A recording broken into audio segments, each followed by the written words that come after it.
the future of tennis. Give it up for Coco Gauff. Hello, everyone. My name is Coco. At just 12 years old, 15-year-old American tennis phenom. 15-year-old prodigy. Me again. Allow me to pick up where I left off. The biggest phenomenon, and I'm Picasso with the pen.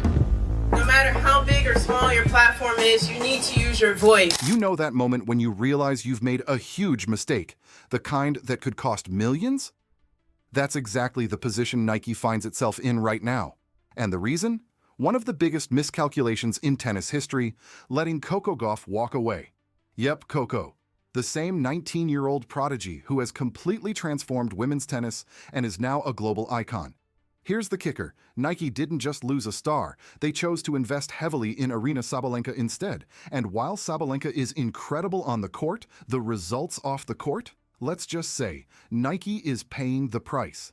And this is where the regret begins. And this story is exploding right now for a reason. Over the past few weeks, new reports around tennis apparel sales and brand growth have reignited the debate, showing New Balance's tennis category surging while Nike's continues to stall. That's when people started asking the uncomfortable question, did Nike back the wrong star? Sporting juggernaut Nike is in the hot seat from tennis fans once again after Aryna Sabalenka said that she would not be getting any star treatment at the Slams next year. I'll discuss whether Aryna is truly being snubbed by the swoosh. Let's rewind a little. Coco Gauff wasn't just another promising junior, but to understand how bad this is, you have to go back. She was a sensation, dominating youth tournaments, turning heads, and making everyone sit up and take notice. By the time she was ready to turn pro, Nike had a choice. They could lock her down with a contract that would make her the face of their women's tennis division for years to come. But instead, they didn't. New Balance swooped in and offered Coco a deal Nike wouldn't match. That single moment changed everything. And just like that, the future face of Nike tennis slipped away. Think about that for a second. A 15-year-old from Atlanta with raw talent, charisma, and a story that resonates with millions just left Nike.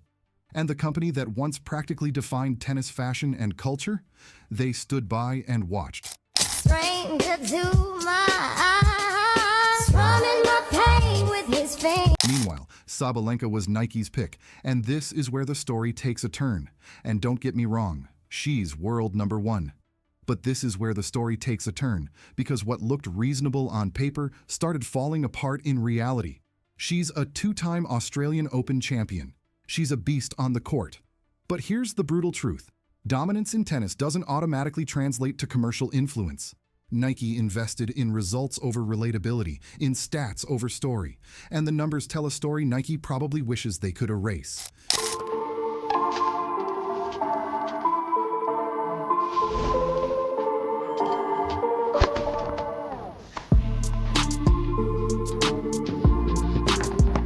New Balance. New Balance? They're thriving. Then the numbers came out. Coco's influence is unmatched. And then the numbers came out. That's when criticism turned into regret. Every time she wears something, it sells out. Every social media post, every interview, every appearance generates buzz. She isn't just a tennis player, she's a cultural phenomenon. And New Balance saw it before Nike did. Meanwhile, Sabalenka, she's amazing at tennis, yes. But in terms of broad appeal, especially in the American market, she just doesn't move the needle the same way Coco does. And that's not a knock on her.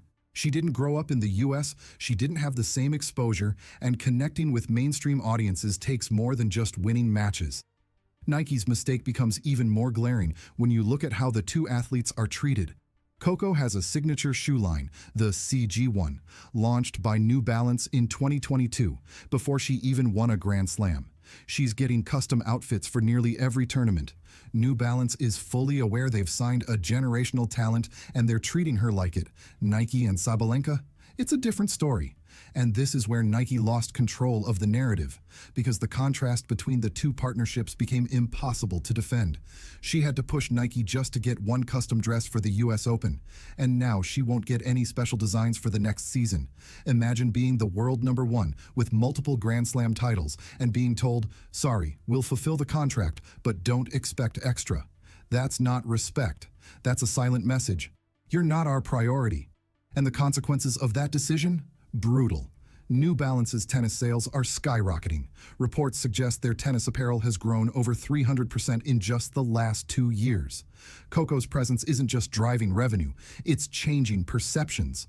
New Balance used to be comfortable shoes for middle-aged people. Now it's cool, trendy, and aspirational, all thanks to Coco. Nike's tennis division, not so much. Despite signing multiple champions, their tennis merchandise struggles to move. Their designs are seen as generic. Fans complain. Players aren't thrilled. And the company that once set the standard for athlete apparel in tennis? They're being outplayed by a brand most people associated with running shoes and dad sneakers. And it's not just sales, it's cultural influence. Coco was on Time's Women of the Year list at just 19. Mainstream recognition that stretches far beyond tennis. Sabalenka? Incredible as she is, she hasn't received that level of acknowledgement outside of the sport. No late-night talk shows, no viral mainstream moments. Nike didn't factor that into their decisions. They bet on stats, not cultural resonance, and that bet is costing them. Now let's talk social media. Coco's reach and engagement are massive. Millions interact with her posts. She connects with Gen Z. She speaks their language, champions representation, and inspires young fans in ways Sabalenka can't replicate, at least not in the US. That's power. That's influence. That's what turns an athlete into a brand. And here's the irony. Sabalenka's tennis achievements are phenomenal. She's a top-tier player. But from a business standpoint, Nike chose the wrong horse. Coco's potential to define a brand, to change perceptions, and to create long-term consumer loyalty was huge. Nike let it slip. You can almost feel the regret, can't you?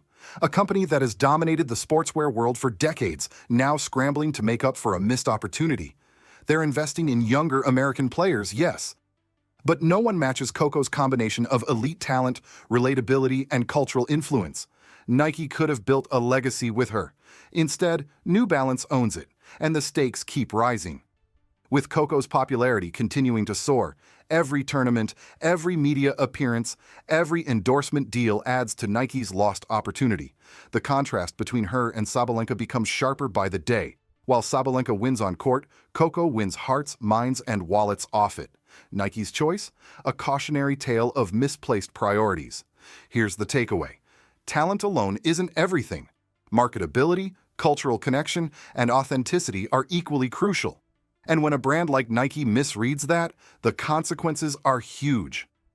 We're not just talking about missed profits. We're talking about influence, legacy, and the ability to shape an entire sports culture. So, does Nike regret it? You bet.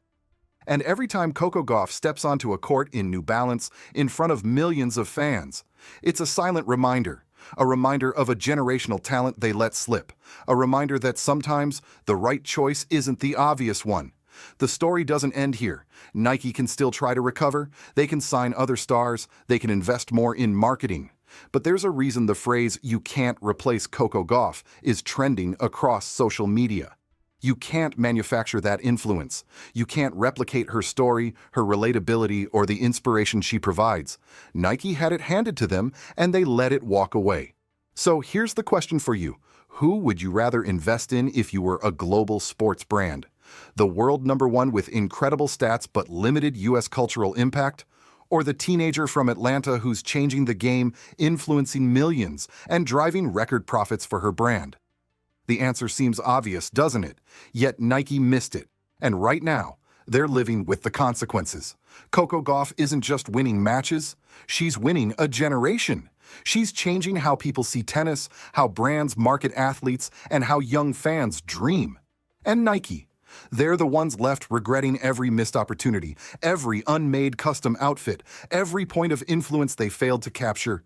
The clock is ticking, and the story is far from over. One thing is certain, the moment Nike let Coco walk away will go down as one of the biggest instant regrets in sports marketing history. And Aryna Sabalenka, she's still amazing. But in this battle between stats and influence, the scoreboard doesn't lie.